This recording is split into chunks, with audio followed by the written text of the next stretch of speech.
E aí, galera, firmeza? Boa tarde a todos. Estamos fazendo mais um vídeo gravado, mais uma videoaula, né? Hoje nós vamos falar sobre Guerra Fria, tá? Eu fiz algumas mudanças. Eu tô percebendo que o pessoal tá fazendo menos as atividades, tá? Não sei o que aconteceu. Tá fazendo cada vez menos. A atividade da semana passada até agora, às 4h20 da tarde, só 2 alunos entregaram. Então, assim, eu fico bem preocupado, tá? Fiz algumas mudanças. A gente não vai ter mais aula semanal, a aula vai ser quinzenal. Vocês vão ter mais tempo para fazer. Vou ver se vai dar certo, tá? Então, essa aula de hoje, vocês vão ter até 2 sexta-feira para frente para me entregar, né? Lembrando que estão todos os formulários do nono ano aberto, pessoal. Vamos responder, né? Pelo amor de Deus. Bom, outras mudanças que eu fiz, eu não vou mais ficar comentando atividade, o exercício tal. Vocês me procurem quando não entendem, porque eu respondo, tá? A qualquer momento, se eu tiver online, se for hora de aula, tal, eu sempre vou responder, dificilmente eu não respondo. Então, por favor, vamos fazer, né? Por que eu não vou ficar comentando mais os exercícios? Porque o vídeo fica mais longo e aí vocês veem que o vídeo ficou muito longo, vocês não querem assistir. Então, eu deixei isso de lado, tá? Essa introdução já ficou longa, já ficou 1 minuto e meio, então vamos embora. A aula de hoje é a Guerra Fria. Vocês provavelmente já ouviram falar esse termo, Guerra Fria, né? Por quê, professor? As outras guerras foram quentes? Se você for pensar no sentido da Guerra Fria, sim, a Guerra Fria é uma guerra que não tem batalha direta entre as duas forças que estão que estão batalhando, né? É uma guerra ideológica, uma guerra política, uma guerra de influência, certo? Segunda Guerra Mundial teve confronto direto, né? Acabou ela, começa a Guerra Fria, tá? Então a gente vai de novo sair um pouquinho da história do Brasil, que a gente estava vendo Getúlio, né? E agora nós vamos ver sobre Guerra Fria, que é num contexto geral, depois da Segunda Guerra, né? Então, com o fim da Segunda Guerra Mundial, os aliados vencem e o Terceiro Reich, que era o governo do Hitler na Alemanha, e seus territórios ocupados, chegou ao fim. E aí, os dois países se destacaram no lado dos aliados depois do fim da guerra, os Estados Unidos e a União Soviética. Aí você já tem um choque, os Estados Unidos capitalista, a União Soviética socialista, soviética, né? Comunista, por assim dizer. Então você tem duas propostas econômicas e políticas de estrutura do mundo muito divergentes, muito diferentes, né? Pelo menos na teoria, tá? Muito diferentes. Os Estados Unidos querendo influenciar o mercado, o livre mercado, desde que apoiando eles tal, e a União Soviética querendo que o comunismo se expanda pelo mundo. Então você vai ter esse choque entre essas duas potências, tá? Bom, e aí o mundo se divide em dois blocos, tá? O Stalin, que é o líder da União Soviética na época, né? O Roosevelt, que era o presidente dos Estados Unidos, e o Churchill, que era o primeiro-ministro da Inglaterra, eles se reuniram na Conferência de Yalta, próximo do fim da guerra, tá, em 1945, para decidir o futuro da Europa. O que se definiu? A criação da ONU, a Organização das Nações Unidas. Ela é importante, foi pensada para que uma nova guerra mundial não acontecesse. A ONU iria ser um colegiado, né, de vários países juntos para tentar decidirem de modo pacífico, né, pelo menos na teoria, para que não ocorressem novos ataques, novos confrontos, novas guerras, né. A Alemanha foi dividida em 4 áreas, cada uma sob influência de uma nação dos aliados, né? A França, a Inglaterra, a União Soviética e os Estados Unidos. Cada um ficou com uma parte da Alemanha, tá? A União Soviética também exigiu que países do leste europeu tivessem governos que apoiassem o regime stalinista. Então, ali aqueles países que estão no leste ali para, se você olhar no mapa, né, gente, o leste ele tá para sua direita a hora que você olha, tá? Então, ele está mais a oriente, né? Então, a Europa, o leste europeu, o Stalin, que era o líder da União Soviética, ele exigiu que esses países tivessem governos que estivessem alinhados aos interesses da União Soviética, né? Obviamente, isso não vai agradar os líderes da Inglaterra e dos Estados Unidos, mas eles vão aceitar, né? Uma nova reunião um tempo depois, o novo presidente dos Estados Unidos, já o presidente Truman, juntamente com o Churchill, que era o primeiro-ministro da Inglaterra, não se mostraram muito dispostos a cumprir os acordos que eles não queriam que a Europa sofresse a influência da União Soviética. Aí já vai começar umas tensõezinhas, né? Pô, como assim combinou uma coisa, agora descombina, né? O Stalin não vai gostar e os Estados Unidos e o restante e a Inglaterra também não queriam que nenhum país europeu, além da própria Rússia, que está um pedaço na Europa, sofresse influência direta, assim, da União Soviética, né?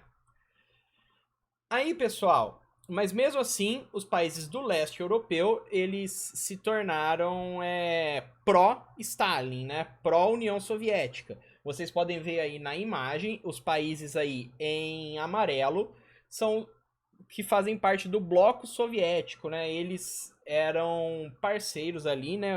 Tinham governos pró-comunismo, né? Você tem a Tchecoslováquia, Polônia, Hungria, Romênia, Bulgária, Albânia ali embaixo, Alemanha Oriental. Então são países que são ligados à União Soviética. Vocês percebem que forma como se fosse assim dois blocos na Europa, né? Um bloco capitalista que apoiava os Estados Unidos, a Inglaterra e etc, e um outro bloco que apoiava a União Soviética. Essa parte desses países em amarelo, menos a União Soviética, tá? Foi chamado de cortina de ferro, gente. Por que cortina de ferro? Porque era outro tipo de governo, outro tipo de economia, as relações eram muito mais difíceis entre um país de um bloco e um país do outro, era muito difícil você entrar nesses países, eles se tornaram mais fechados em si mesmos. Então, o Churchill, em 46, vai declarar que uma cortina de ferro abateu-se sobre o continente, né? O Truman, presidente dos Estados Unidos, vai seguir o seu discurso de combate ao comunismo, né? Então, nessa tensão, começa a Guerra Fria, uma guerra sem combates diretos, uma guerra ideológica, uma guerra política, onde cada lado se autoelogiava e criticava o outro. Então, os Estados Unidos falavam mal da União Soviética e a União Soviética falava mal dos Estados Unidos. E de tudo que significava ser americano na época, que era capitalista, imperialista, etc. E o outro lado, também os Estados Unidos criticavam a União Soviética por ser totalitária, ditatorial e pelo comunismo. Então era bastante complicada a relação durante a Guerra Fria, tá? Em 47, pessoal, os Estados Unidos implantaram o Plano Marshall, tá? Que era para emprestar dinheiro para os países da Europa Ocidental para que eles recuperassem suas economias no pós-guerra. E também emprestou para o Japão. Lembra que os Estados Unidos tinha destruído o Japão, né, com 2 bombas nucleares, né? E mesmo assim os Estados Unidos vão lá e vão emprestar dinheiro para que o Japão se levantasse, né? É claro que isso favorecia os Estados Unidos, porque ele empresta e pega de volta com juros, mas a verdadeira ideia era obter o apoio destes países para que eles apoiassem o capitalismo e não o comunismo soviético. Então os Estados Unidos falaram assim, ó, pessoal da Europa sofreram aí com a guerra, né? O Japão também, tá aí tudo destruído. Nós vamos emprestar dinheiro para vocês pagam aí uma taxinha baixa, mas aí vocês apoiam a gente, hein? Vocês não vão pro lado da União Soviética, não. Os países aceitaram, né? Isso foi o Plano Marshall, tá? Do outro lado, no bloco soviético, os países da Europa Oriental ou do leste europeu seguiam os ideais soviéticos que era sob a liderança do Stalin, né? Partido único, opositores políticos sofriam perseguição, as empresas eram estatizadas, né? Esses países eram chamados de democracias populares, tá? Mas não era muito democracia porque você não podia ser contra o governo, né? Depois da Segunda Guerra, a União Soviética começou a investir em sua indústria pesada, em especial porque o território e suas fábricas sofreram muito com a guerra devido ao avanço alemão. A Rússia foi um dos países mais afetados pela guerra, gente, porque vocês lembram que os alemães invadiram e saíram botando fogo em tudo, destruindo em tudo, eles só pararam mesmo por causa do inverno rigoroso, porque eles não conseguiram tomar Moscou, né? Mas a Rússia ficou muito abalada. Os Estados Unidos não emprestou nada de dinheiro para a Rússia, nem a Rússia queria, e o Stalin vai colocar para funcionar as engrenagens da economia dele, investindo numa indústria, tá? Para se industrializar, porque a União Soviética não era o país mais tecnológico do mundo, né? Pessoal, aí a Alemanha começou a ser dividida, tá? Já estava dividida, mas aí teve a divisão que a gente conhece melhor, tá? Em 49, o território da Alemanha, que era ocupado por estadunidenses, franceses e ingleses, se unificou, porque eles representavam o mesmo tipo de política, né, gente? Enquanto o outro território continuou nas mãos da União Soviética. A capital da Alemanha, que é Berlim, que vocês sabem que é Berlim, né, era um caso à parte, e as duas forças políticas, tanto capitalistas quanto socialistas, marcavam presença na cidade, né, porque era uma cidade importante, uma cidade sede do governo alemão, né. Então, olha só, o lado ocidental capitalista formou um novo país, a República Federal da Alemanha, que tinha um regime liberal, capitalista e aliado aos Estados Unidos. O lado soviético, né, formou a Alemanha que a gente chama de Alemanha Oriental, ou República Democrática da Alemanha, a RDA, tá? Que era de regime comunista, soviético e aliado à União Soviética, tá? O que acontece, pessoal?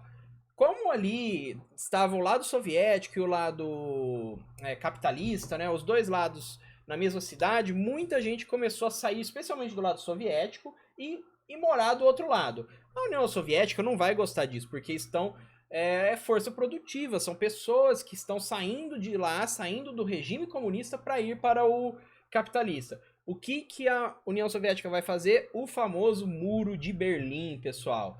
No meio de Berlim fizeram um muro, tá? Que dividiu a cidade ao meio, de modo a confirmar a influência de cada lado. Muitas famílias foram separadas por conta do muro, que é o maior símbolo da Guerra Fria.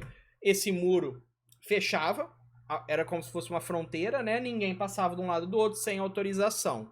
Então havia guardas e etc. que não deixavam passar com tanta facilidade, né? Especialmente se fosse para viver do outro lado. Aí nós temos uma foto do muro, atrás é o portão de Brandeburgo, né? E na frente aí o muro que foi derrubado anos depois. Aí são dois guardas soviéticos fazendo patrulha no muro, né? O muro era todo pichado mesmo. Bom, além disso, pessoal, os dois países, União Soviética e Estados Unidos, eles começaram a demonstrar força um pro outro. Força tecnológica, força bélica, força de tudo quanto é jeito, né? Qual que era a maior demonstração de força, pessoal, nessa época? Depois que os Estados Unidos jogou 2 bombas atômicas, era o país ter bomba atômica para botar medo no mundo inteiro, basicamente, né? Ó, não mexe comigo não que eu vou soltar uma bomba atômica, né? Eu tenho um míssil que cruza o continente e taca a bomba nos ex. Então, vai começar a haver um terror atômico, tá?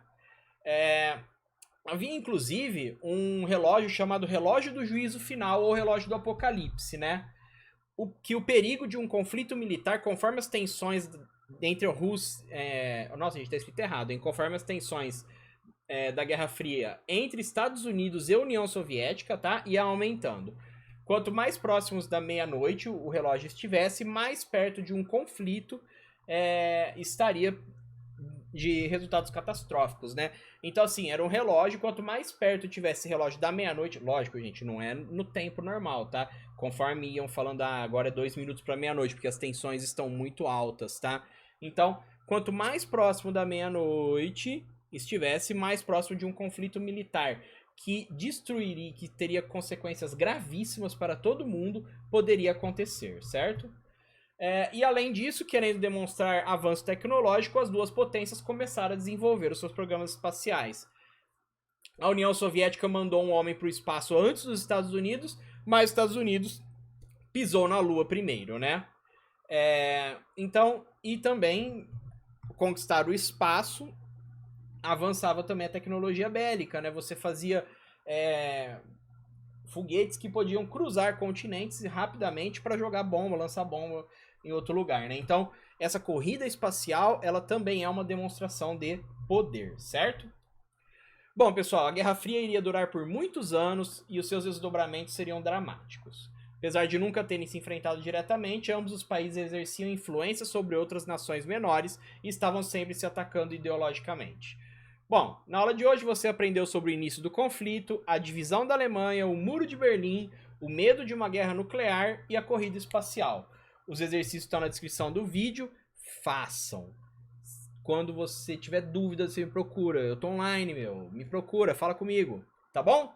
É isso aí, galera. Consegui falar rapidinho, deu menos de 15 minutos, tá? Vou fechar antes de dar 15. Falou? Um abraço pra vocês e até mais.